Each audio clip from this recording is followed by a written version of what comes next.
Hi guys, இன்னைக்கு இந்த வீடியோவில் ஸ்டோரி ஜாய் ஆஃப் தமிழ் இன்னைக்கு வந்து லாஸ்ட் ஃபாரோட சைனீஸ் ட்ராமா தான் பார்க்க போகிறோம். அது சீசன் 1 எபிசோடு 3 தான் பார்க்க போகிறோம். வீடியோக்குள்ள போகிறதுக்கு முன்னாடி சேனலுக்கு சப்ஸ்கிரைப் பண்ணாதவங்க பண்ணிடுங்க, பெல் ஐக்கான் ஆல் ஆப்ஷனை கிளிக் பண்ணிச்சுங்க. வாங்க வீடியோக்குள்ளே போகலாம். ஸோ நம்ம வந்து பார்த்தீங்கன்னா ரெண்டாவது ஹீரோவாக காட்டினாங்க இல்லையா, ரெண்டாவது ஹீரோ வந்து ஸோ யார் அப்படின்னு தான் பார்க்க போகிறோம். ரெண்டாவது ஹீரோ வந்து நம்ம சாரியாக சொல்லியிருப்பா, குடிச்சிட்டு வெளியே வா அப்படின்ட்டு சொல்லியிருப்பா, குடிச்சிட்டு நான் பார்ப்பேன் அப்படின்னு சொல்லி பார்த்து சொல்லியிருக்கலாம்.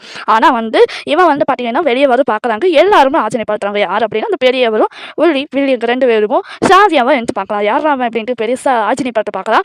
ஷாதியா சொல்லிட்டு இருக்கிற, சரி எனக்கு வந்து அவனுக்கு சரியாயிடுச்சு இல்லை, நீ வந்து கிளம்பலாம்ல அப்படின்னு ஷாதியா சொல்ல. ஸோ அவன் சொல்லிட்டு இருக்கிறான் ரெண்டாவது ஹீரோ என்னன்னா, நான் இங்கே போக மாட்டேன், ஏன்னா நீ எனக்கு குணமாகனவன், அதனால நான் போக மாட்டேன், உங்களோட தான் எந்த நான் உனக்கு வேலை செய்து ஒத்தாசையாக இருப்பேன் அப்படின்ட்டு சொல்லிட்டு இருக்கு. அதுக்கப்புறம் வந்து ஷாதியா என்னென்னமோ பேசி பார்க்கலாம். இல்லை முடியாது அப்படிங்கும் போது அந்த பெரியவரும் கேட்டுட்டு தான் இருக்கிறாரு. அது மட்டும் இல்லாமல் அவங்க 2 பேரும் பேசுறது கேட்டு தான் இருக்கிறாங்க. அதுக்கப்புறம் சாதியா வந்து கொஞ்ச நேரம் கழிச்சு என்ன சொல்கிறா அப்படி பார்த்தீங்கன்னா, சரி நீ இங்கேயே இருந்துக்கோ, ஆனால் வந்து நீ எனக்கு இந்த மாதிரி இருக்கோ, சீரனாக இருந்துக்கோ அப்படின்ட்டு சொல்லிட்டான். சொன்னோடனே சரி அப்படின்னு சொன்னோடனே வில்லிக்கு சந்தோஷமாக இருக்குது. அந்த பெரியவருக்கும் பார்த்தீங்க அப்படின்னா அவருக்கு வந்து கொஞ்சம் கோவப்பட்டுட்டு வெளியே போயிட்டாரு. இதை பார்த்து ஷாதியாவும் கொஞ்சம் இதாக இருக்குது. அதுக்கப்புறம் பார்த்தீங்கன்னா அந்த வில்லி வந்து மருந்து வந்து அந்த பையனுக்கு வந்து கொடுக்கலாம். அந்த பையனும் வாங்கி சாப்பிட்டுக்கலாம். இந்த நேரத்தில் வந்து ஷாவியாவும் 3 பேர் தனியாக உட்காந்து பேசிட்டு இருக்கிறாங்க. வில்லி வந்து சொல்லிட்டு இருக்கலாம், இங்கே பாருங்க ஷாவியா, எனக்கு பேர் வச்ச மாதிரி எங்களுக்கு இந்த பையன் வந்து பார்க்க அழகாக இருக்குதா, திறமையாக இருக்குதா, அதனால வந்து நீ இப்படியெல்லாம் பேர் வச்சுட்டு இருக்கிறியே, நீ வந்து இந்த பையனுக்கு ஏதோ ஒரு பேய் வை அப்படின்னு. ஆக்சுவலாக வந்து பார்த்தீங்கன்னா ஷாவியா வந்து இவர்கிட்ட பேர் கேட்டிருப்பான் அந்த பையன்கிட்ட. அந்த பையன் வந்து நான் பேர் வந்து சொல்லியிருக்க மாட்டாரு, ஏன்னா பேர் எனக்கு தெரியல அப்படின்னு சொல்லியிருப்பான். அதுக்கு தான் பார்த்தீங்கன்னா 3 பேர் உட்காந்து இப்போ டிக்னேஷ் பண்ணிட்டு இருக்காங்க. அது மட்டும் இல்லாமல் இவங்களோட பேர் பேசிட்டு இருக்கும்போது இந்த மாதிரி எங்களுக்கு பேர் வச்ச மாதிரிலாம் இருக்காது அப்படிங்கும்போது ஷாதியாவுக்கு ஒரு யோசனை வருது. சரி இந்த இலையில இருக்கிற எத்தனை இலைகள் அப்படின்னு சொல்லி என்னங்க அப்படின்னு சொல்லும்போது சொல்லிட்டு இருக்கோம் ஒருத்தன் 17 அப்படி இருக்குது. அப்படிங்கும்போது ஷாதியா வந்து சொல்கிறேன் 17 தான் பேரா அப்படின்ட்டு சொல்லிட்டு இருக்கிறான். சரி அப்படிங்கும்போது 17 அப்படின்னு சொல்லி சந்தோஷப்படுற அவங்க 2 பேரும் சந்தோஷமா இருக்கிறாங்க. அந்த நேரத்தில் கொஞ்ச நேரம் கழிச்சு பார்த்தா நம்ம ஷாதியா வந்து அங்கங்கேயோ வந்து சீக்கிரமாக அந்த பெரியவர் கூட சாப்பிட்றாங்களே, பெரியவர் கூட சாப்பிட்டு போயிடலாங்கும் போது அந்த வந்து வேலை செஞ்சுட்டு இருக்கிறோம் அந்த 17 அவன் வந்து பார்த்துட்டு நீ நான் போகிறத சொல்லிடாது அப்படின்ட்டு வாயை சைலண்டாக போய் சொல்லிட்டு இருக்கிறா. அவன் வந்து எஸ்கேப் பார்க்கும்போது அந்த பெரியவர் வந்து வந்துடுறாரு. இது எங்கே எஸ்கேப் ஆகிற, ஒழுங்காக வந்து அதை கழுவி வச்சுட்டு போ அப்படிங்கும்போது 17 வந்து இது நானே எடுத்து கழுவி வச்சிடும் அப்படிங்கும்போது ஷாதியா சொல்லிட்டு இருக்கா, பாத்தியா பெரியவரே என்னோட ட்ரைனிங் எப்படி அப்படின்னு சொல்லிட்டு அந்த ஷாதியா வந்து சொல்லிட்டு இருக்க. அந்த வந்து நம்ம அந்த பெரியவருக்கும் ஒன்றுமே புரியல. அதுக்கப்புறம் 17 வந்து ஆற்றுல வந்து சின்ன ஆற்றுல வந்து பாத்திரத்தை கழுவிட்டு இருக்கிறான். அந்த நேரத்தில் வந்து அந்த பெரியவர் வந்து நீ யார் அப்படின்ட்டு கேட்டுருக்கிறாப்புல. அதுக்கப்புறம் அந்த 17 வந்து சின்னதாக ஒரு ஃப்ளாஷ்பேக்கு காட்டுறான். அது என்னன்னா 17 பார்த்தீங்கன்னா ரொம்ப அடிபட்டு யாரோ அடிபட்டு படுத்துட்டு இருக்கிறான். படுத்துட்டு நாத்தத்தோடு படுத்துட்டு இருக்கிறான். அந்த நேரத்தில் வந்து அவன் எல்லா ஜனங்க ரோட்டில் போகிற ஜனங்கள்கிட்ட வந்து கூட்டு பார்த்துருக்குறான். கேட்கலாம் எல்லாரும் வந்து துணியை மூக்க அதைச்சு மூக்க மூடிட்டு தான் எல்லாம் போயிருக்கிறாங்க. இது பார்த்தா வந்து 17க்கு ரொம்ப வருத்தமாயிடுச்சு. அதுக்கப்புறம் 17 சொல்கிறான், இப்போ பழசெல்லாம் பேச போகிறது இல்லை, என் பேர் 17 அவ்வளோதான் அப்படின்னு சொல்லிட்டு இருக்கு. சரி இந்த பெரியவரும் எதுவும் பண்ண தெரியாமல் முடிச்சுட்டு இருக்கிறாரு. அந்த நேரத்தில் ஒரு சின்ன பசங்க வந்து எல்லாம் விளையாடுறாங்க.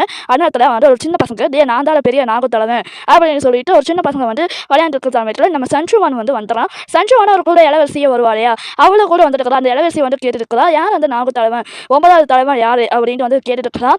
அந்த வந்து பக்கத்தில் நம்ம சஞ்சுவன் கூட ஒரு அசிஸ்டன்ட் பையன் இருக்கான் இல்லையா, அவனை வந்து சொல்லிட்டு இருக்கலாம், பார்த்து தெரியாதுங்களா, அவன் வந்து பெரிய ஆளு, அவன் வந்து எப்படியாப்பட்ட ஜனங்களை வந்து கொன்றுவான் அப்படின்ட்டு சொல்லிட்டு இருக்கலாம். ஏன் சஞ்சுவன் பற்றி தெரியாதா அப்படின்ட்டு அவன் சொல்லிட்டு இருக்கா. நம்ம சஞ்சுவானை சிரிச்சுட்டு நம்மளுக்கும் நம்ம அசிஸ்டண்ட்டுக்கும் தெரியல. அதுக்கப்புறம் நம்ம சஞ்சுவான் வந்து இளவரசிக்காக சாப்பாடு செஞ்சுட்டு இருக்கிறான். அந்த நேரத்தில் இன்னொருத்தன் வந்து ஒரு யாரை வந்து சொல்லிட்டு இருக்கிறாங்க தகவல் என்ன அப்படின்னா, இந்த மாதிரி வந்து நம்ம ஆளுங்க வந்து தேடிட்டு இருக்கிறாங்க, உங்க ஆளுங்க வந்து தேடிட்டு இருக்கிறாங்க, நீ இங்கே இருக்கிறவங்க நல்லதா தெரியல, ஆனால் வந்து நீ வந்து ஜாக்கிரதையாக எடுத்துக்கோ அப்படின்ட்டு வந்து நான் சஞ்சுவான்கிட்ட சொல்லிட்டு இருக்கேன். சரி நானும் ஜாக்கிரதையாக இருக்கிறேன் அப்படின்னு சொல்லிட்டு அதுக்கப்புறம் போயிடலாம். நம்ம வில்லி வந்து ஒரு பொண்ணு லவ் பண்ணிட்டு இருக்கிறான் அப்படின்ட்டு ஃபர்ஸ்ட் எபிசோட செகண்ட் எபிசோட நம்ம பார்த்துருப்போம். ஸோ அந்த பொண்ணு பேர் வந்து நம்ம லவ் பண்ணிட்டு இருக்கிறான். அந்த பொண்ணோட அப்பா கிட்ட பார்த்தீங்கன்னா பணம் சொத்து என்னன்னு கொடுத்துருக்காப்புல, இதெல்லாம் எனக்கு பத்தாதையா அப்படின்னு சொல்லிட்டு தள்ளி விட்டுற மாதிரி போயிடறாப்புல. அதுக்கப்புறம் பார்த்தீங்க அப்படின்னா இந்த மாதிரி பண்ணோன்னு தான் தெரியுது வந்து அந்த ஐயாவுக்கும் வருத்தமாக இருக்கும், எப்படியாவது அந்த பையனுக்கு கல்யாணம் பண்ணி வச்சிடணும் அப்படின்ட்டு சொல்லிட்டு அந்த பொண்ணு வந்து சோகத்தோடு இருக்க, ஏப்பா பண்ணாதீங்கப்பா அப்படின்ட்டு சொல்லி பேசிட்டு இருக்கிறாப்புல. சரி அதெல்லாம் விட்டுருங்க. இப்போ அந்த பெரியவரும் வில்லியும் அந்த 2 பேரும் உட்காந்துருக்காங்க. அந்த நேரத்தில் ஷாதியாவும் 17 வந்து ஷாதியா நினச்சிட்டு இருக்கலாம் 17க்கு வந்து ட்ரைனிங் கொடுத்துடலாம், அந்த மாதிரி மருந்துல விஷயங்கள் ட்ரைனிங் கொடுத்துடலாம், பேர் என்ன அப்படின்ட்டு சொல்லிட்டு அது ட்ரைனிங் கொடுத்துருக்கலாம். அந்த நேரத்தில் பார்த்தீங்க அப்படின்னா அந்த பெரியவர் சொல்லிட்டு இருக்கிறாரு, இந்த காசு வந்து நம்ம வீட்டு செலவுக்கு, மீதி காசு வந்து பார்த்தீங்கன்னா நம்ம மெடிக்கலுக்கு, இந்த மாதிரி வந்து அவங்களுக்கு கொஞ்சம் செலவு தேவையாக இருக்குது அப்படின்னு சொல்லிட்டு இந்த காசு பாதி காசு தான் இருக்குதுடா, அதுக்கு நம்ம என்ன பண்ண முடியும் அப்படின்ட்டு வந்து அந்த பெரியவர் வந்து சொல்லிட்டு இருக்கிறாரு. வில்லியும் ரொம்ப அப்செட் ஆகிட்டு இருக்கலாம். இதெல்லாம் நம்ம ஷாதியாவும் சரி வந்து 17 நம்ம வந்து படிச்சுட்டு போகிறோம் அப்படின்னு விட்டுட்டு சாதியாவும் ஒரு இடத்துல வந்து ஓரமாக படுத்துருக்குறா. படுத்துட்டே கேட்டுட்டு இருக்கிறா அவங்க பேசுறது எல்லாமே. ஸோ இந்த மாதிரி பேசுறதெல்லாம் கேட்டு ஷாதியா நைட்டு யாத்திரையானா என்ன பண்ணுறான்னா எடுத்துகிட்டு ஒரு பக்கம் மருந்து தேடுறதுக்கு வேண்டி போயிருக்கிறா. போகிறதுக்கு ரெடி ஆகிட்டு இருக்கிறா. அதனால நான் பெரியவர் ஷாவியா நீ எங்கே போயிட்டு இருக்கிற அப்படிங்கும்போது இல்லைங்க பாருங்க இப்போதைக்கு நம்ம நிலைமைக்கு வேறு மாதிரி இருக்குது. பிள்ளையை கூட அப்புறமேட்டு கூட கல்யாணம் பண்ணி வச்சுக்கலாம். இப்போ நம்ம நிலைமை காசு தான் தேவைப்படுது. அதனால காசு சம்பாதிக்க ஒரு நாட்டு மருத்துவ வைத்தியம் பண்ணணும் இல்லையா.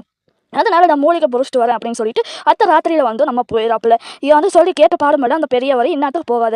ஏன்னா அங்கே வந்து பார்த்தீங்கன்னா அந்த இடத்துல வந்து ஒரு நான் சொன்னாலே 9 தலைவன் இடத்துல அந்த இடத்துல வந்து ஒரு பயங்கரமான அவங்க பெரிய ஆளுகளாக இருப்பானுங்க, பெரிய சோர்சஸ்லாம் இருப்பானுங்க. அதனால் நீ பார்த்து சாக்குறியாரு அப்படின்னு சொல்லிட்டு அனுப்பிவிட்றாரு அந்த பெரியவர். அதுக்கப்புறம் வந்து பார்த்தீங்கன்னா காலையில் ஆயிடுது. காலையில் ஷாவியா வந்து நடந்துகிட்டே வந்துருக்கிறா. இவன் பின்னால் யாரை ஃபாலோ பண்ணுற மாதிரியும் ஒரு சத்தம் கேட்குது. வேறு யாரும் இல்லை, நம்ம 17 தான். அதுக்கப்புறம் வந்து ஷாவியா வந்து பின்னால் திருப்பி 17 அப்படிங்கும்போது 17 அப்படின்னு சொல்லிட்டு வந்துடுறாப்புல. நீ எதுக்கு இப்போ என் பின்னால் ஃபாலோ பண்ண அப்படின்னு கேட்டுக்கிறா ஷாவியா. இல்லை நான் உன் பின்னால் வந்து என்ன தப்பாச்சு, நீ ஏதாவது ஆபத்து வந்து அப்படிங்கும்போது அதெல்லாம் ஒன்றும் பிரச்சனை இல்லை அப்படின்ட்டு சொல்லிட்டு இருக்கிறா. அதுக்கப்புறம் வந்து ஷாதியா வந்து எங்களை பயங்கரமாக இருக்கும், நீ எதுக்காக இப்படி பண்ண, எதுக்காக இப்படி வர அப்படின்ட்டு ஷாதியா வந்து என்ன பேச பார்த்துட்டா 17 கேட்டு பாடும் இல்லை. அதுக்கப்புறம் வந்து இங்கே பாரு இந்த இடத்துல உனக்கு சரி நானும் கூட வரேன் அப்படிங்கும்போது சரி வா அப்படின்னு சொல்லிட்டு ஆக்சுவலாக பார்த்தீங்கன்னா இந்த இடத்துல பெரிய பெரிய ஆபத்துகளும் இருக்குது. அது வந்து பார்ட் 2 பார்க்கலாம். இப்போ வந்து பார்த்தீங்கன்னா ஷாதியா வந்து ஆற்றுல உட்காந்துருக்கிறா. ஆற்றுல உட்காந்துட்டு நம்ம 17 வந்து சாப்பாடு எடுத்து கொடுக்க, தண்ணி எடுத்து கொடுக்க, கட்சி எடுத்து கொடுக்க, இந்த மாதிரி விஷயங்கள் வந்து நிறைய விஷயங்கள் பண்ணிட்டு இருக்கலாம். அதுக்கப்புறம் ஷாதியா வந்து சொல்லிட்டு இருக்கிறா உனக்கு வரப்போகிற பொண்ணு நல்ல பொண்ணாக இருக்கட்டும் அப்படின்ட்டு சொல்லிட்டு இருக்க. அவனும் வந்து சிரிச்சுட்டே சொல்லிட்டு இருக்கலாம். சரி அப்படின்னு நம்ம ஷாதியாவும் அதுக்கப்புறம் பார்த்தீங்கன்னா கொஞ்சம் இது வெளியே வந்துடுறாங்க. அதுக்கப்புறம் இன்னொரு பக்கம் ஷாதியா சொல்லிட்டு இருக்கிறா இங்கே பாருப்பா இந்த இடத்துல வந்து இனிமேல் நீ வராது, நான் மட்டும் தனியாக போயிட்டு வரேன். ஏன்னா வந்து இந்த இடத்துல வந்து ரொம்ப பெருசாக இருக்குது ஆபத்துக்கு, அதனால சொல்கிற கேளு, நீ மட்டும் இங்கே அப்படின்னு சொல்லிட்டு இருக்கலாம். அதுக்கப்புறம் நீ வேணா முன்னால் முடியலன்னா நீ வேணா திரும்பி போ அப்படின்ட்டு வந்து ஷாதியா சொல்லியிருக்கலாம். சரி அப்படின்ட்டு நம்ம சஞ்சுமான்னு சொல்லிட்டு இருக்க. ஷாதியா பார்த்தீங்கன்னா பின்னாடி ஏதோ மாஸ்டர் ஏதோ ஒன்று சின்ன அனிமலோ ஏதோ வந்து இருக்குது போல, அழகான அனிமல். அது வந்து காலத்தில் வந்து தெரியுது. இது வந்து ஷாதியா பார்த்துட்டு இருக்கிறா. இந்த ஷாதியா வந்து அழகான ஒரு பீரியட் அனிமல் வந்து வந்திருக்குது. இதை பார்த்தோன்னே பேசிட்டு இருக்கிறான். இந்த வழியாக போனால் வந்து எதுவும் கிடைக்கும், அதனால வந்து நீ இங்கே சாக்கரியா இரு, நான் வந்து போயிட்டு வரேன் அப்படிங்கும்போது நம்ம 17 கைப்பிடிச்சிருக்கிறேன். இங்கே பாரு உனக்கு ஏதோ ஆபத்து வந்துருச்சுன்னா நீ என்ன பண்ணுறது அப்படிங்கும்போது இங்கே பாரு முட்டை 17 நான் வந்து போயிட்டு வந்துடுறேன் என்னை விடு அப்படின்ட்டு வந்து ஷாதியா சொல்லிட்டு இருக்க. சரி அப்படின்ட்டு நம்ம செஞ்சு ஷாதியாவும் அப்படியே விட்டுறப்ப ஷாதியாவும் திருப்பி பார்த்துட்டு அங்கே தான் இருக்கிறான் அப்படின்னு தெரிஞ்சது. அதுக்கப்புறம் வந்து ஷாதியா வந்து கொஞ்சம் உள்ள வந்து அழகான இடத்துல வந்துட்டான். அங்கே தான் வந்து கால் தரையை மெயினாக இருக்குது. கால் தரை மெயினாக இருந்தோடனே இப்போ பார்த்தீங்கன்னா கால் தரையை தான் மெயினாக இருக்குது. அதுக்கப்புறம் நம்ம ஷாதியா வந்து சரி கொஞ்சம் நேரம் உட்காந்து பாட்டு பாடுவோம் அப்படின்னு சொல்லிட்டு ஏதோ வெளியே வருதா பறவைகளோ ஏதோ ஒன்று மிருகங்களோ ஏதோ பெரிய வருதோ அப்படின்னு சொல்லிட்டு பாட்டு பாட ஆரம்பிக்கலாம். பாட்டு பாட ஒரு பெரிய தலைவன் 9 தலைவன் அப்படின்னு சொல்லிட்டு ஒரு சொன்னேன் இல்லையா, அவன் வந்து சில்வர் முடியோடு நின்று அவனு வந்து கேட்டுட்டு பாட்டு பாடுறதெல்லாம் கேட்டுக்க அழகாக ஒரு மயில் குட்டியாட்டம் வந்து அழகாக வந்து ஷாதியா பாட்டு கேட்குறது அவள் பின்னால் வந்துடுது. அதுக்கப்புறம் ஷாதியா பார்த்து சந்தோஷப்படுறா. அந்த நேரத்தில் அந்த மயில் குட்டியை மேலே யாரும் வந்து மந்திரம் மூடி வச்சிருக்கிறாங்க வெளியே போகாத அளவுக்கு. ஷாதியாவை பார்த்து நீ என்ன இப்படி இருக்கிற, நீ என் கூட வந்து அப்படின்னு சொல்லிட்டு கூப்பிட்றா. ஆக்சுவலாக பார்த்தீங்கன்னா என்ன நடக்குதுன்னா அதுக்கு முன்னால் ஒரு பெரிய பறவை ஒன்று வந்துடுது. அந்த பெரிய பறவை ஒன்று வந்தோடனே அதே வந்து அட்டாக் பண்ணிடுது. அட்டாக் பண்ணது ஷாதியா சொல்கிறா இங்கே பாரு இந்த மாதிரி அன்னிகள் வந்து நீ சாப்பிடாத, தயவு செய்து இங்கிருந்து போ அப்படின்னு சொல்லி பேசிட்டு இருக்கா. ஷாதியா பேசிட்டு அந்த பறவை கேட்குற பாடு இல்லை. ஷாதியா வந்து அவளுக்கு தெரிஞ்ச ஏதோ மந்திரத்தை வந்து போட்டோன்னே அந்த பறவை வந்து அவள் மேலே வந்து பட்டு அதை கொஞ்சம் மயக்கமாக விழுந்துருது. ஷாதியாவை யாரும் அட்டாக் பண்ண ஆரம்பிக்கிறாங்க. அட்டாக் பண்ணுறது யாரோட அது 9 தலைவன் நாங்கள் தான் அந்த அட்டாக் பண்ணுறது. இவன் வந்து அட்டாக் பண்ணுற அந்த பறவையும் மயக்க போட்டு விழுந்துருது. இவன் வந்து அட்டாக் பண்ணிட்டு இருக்கிறா நீ யாரு எங்கேருந்து வர அப்படின்னு அட்டாக் பண்ணிட்டு சொல்லிட்டு இருக்கிறான். ஸோ இந்த மாதிரி அட்டாக் பண்ணிட்டு நம்ம ஷாதியா வந்து அவனை பார்த்து ஐயோ அந்த குட்டியை பண்ணி ஏதோ பண்ணிடுவானே அப்படின்ட்டு சொல்லிட்டு ஷாதியாவும் அங்கங்கே ஓடிட்டே இருக்கிறா. அந்த ஆக்சுவலாக பார்த்தீங்கன்னா மயில் குட்டி மாதிரி வரும்னு சொல்லியா அதை வந்து அது இடத்துல ஓட்டுட்டு நீங்கள் இருந்து போயிரு அப்படின்னு சொல்லிட்டு இருக்கிற. ஆக்சுவலாக பார்த்தீங்கன்னா அங்கேருந்து போய் பார்த்துட்டா மறுபடியும் திரும்ப அதே இடத்துல அவன் வந்து நாங்கள் தலைவன் 9 தலைவன் வந்து அங்கே உட்காந்துருக்கலாம். இதை பார்த்து நீங்கள் பாருங்க நான் வந்து மெடிக்கல் தலைவர் தான், நான் வந்து டாக்டர், அதனால வந்து நீங்கள் இப்படிலாம் பண்ணலாமா அப்படின்னு சொல்லி பேசிட்டு இருக்கிறா. ஸோ இந்த மாதிரி பேசிட்டு இருக்கிற நேரத்தில் இங்கே பாரு நீ யார் எதுக்காக வந்த, என் பேர் ஷாதியா, நான் எதுவும் சொல்ல முடியாது, இன்னும் யாரு அப்படின்ட்டு சொல்லி கேட்டுக்கா. அந்த மாதிரி விஷயங்கள் பேசிட்டு இருக்கிறாங்க. அந்த நேரத்தில் அந்த பறவைக்கு கொஞ்சம் தெளிவு வருது. அந்த பறவை வந்து பார்த்தீங்கன்னா அந்த குட்டியாக இருக்கிற அழகான முயல் மாதிரி அதை வந்து சாப்பிட்றது. இதை பார்த்து ஷாதியாவுக்கு பயங்கரமாக ஷாக். அதுக்கப்புறம் பார்த்தீங்கன்னா இவங்களை ஒட்டுருங்க, எதுக்காக இப்படி பண்ணுறீங்க, நான் எதுவுமே பண்ணலையே அப்படின்னு சொன்னேன்னே ஷாதியா வந்து பயந்துட்டே இருக்கிற 9 தலைவன் அவன் பார்த்துட்டு. அதுக்கப்புறம் ஷாதியா வந்து பார்த்தீங்கன்னா அவன் இடுப்பில் வந்து கால் பட்டு அடிச்சு படுத்துறான். அது அவன் வந்து பார்த்தீங்கன்னா அவங்களோட ஆளுகள் சோர்ஸெல்லாம் வந்து கூட்டிட்டு இங்கே வந்து ஒரு இடத்துல படுக்க போட்டுறாப்புல. அதுக்கப்புறம் பார்த்தீங்கன்னா ஷாதியா வந்து ஒரு 9 தலைவன் நாக தலைவன் இருக்கிறான் இல்லையா, இப்போ தான் வந்து தெரியுது அவனோட முகமொழியில் இப்போ தான் மறையுது. இவன் வந்து பார்த்தீங்கன்னா ஒரு பெரிய தலைவன் இடத்துல சேர்ந்தவன் அவன் வந்து இப்போ தெரியும் அவனா நீ அப்படின்ட்டு வந்து நினச்சிட்டு ஷாதியாவை பார்த்துட்டு இருக்கிறா. இப்போ நம்ம 9 பாவம் அவளை தேடிட்டு அழைச்சி பார்த்துட்டு இருக்கிறாங்க 9. இவன் எந்த காணமே, சரி வா நம்ம போகலாம் அப்படின்ட்டு நினச்சிட்டு போயிட்டு இருக்கேன். அங்கே போல இருட்டாயிருது. ஒரு டெண்டு போட்டுட்டு சாதியாவும் அந்த 9 தலைவன் நாகனும் பேசிட்டு இருக்கிறாரு. சாதியா சொல்லிட்டு இருக்கிறா, நான் வந்து என் பேர் பார்த்தீங்கன்னா ஷோயோலோ. ஆக்சுவலாக பார்த்தீங்கன்னா அவருக்கு வந்து 2 பேர் இருக்குது இல்லை, ஷோயோலோ அப்படின்ட்டு பார்த்தீங்கன்னா இது வரைக்கும் அவங்க பேர் அந்த மாதிரி வச்சுட்டு இருக்கிறா. இப்போ பார்த்தீங்க அப்படின்னா 9 தலைவன் நாகம் வந்து நீ எனக்காக ஒரு வேலை செய்யணும், நீ காலையில் வீடுக்குள்ளே பார்த்தீங்கன்னா நீ எனக்கு வந்து இதை சொல்லிட்டு தான் நீ இருக்கணும் அப்படின்னு சொல்லிட்டு இருக்க. அவன் வந்து கண்ணை பார்த்துட்டு அவள் ஏதோ ஒரு கண்ணை பார்த்தா எனக்கு ஏதோ பயம் வந்து வந்துடுது இல்லையா, இல்லை நான் யாருன்னு சொல்ல மாட்டேன் அப்படின்னு சொன்னோன்னே, இங்கே பாரு இப்போதைக்கு நீ என்ன பண்ணு, என் கண்ணை பார்த்து அவள் கண்ணை பார்த்தீங்கன்னா சக்கப்பாருது 9 தலைவன் நாகனுக்கு.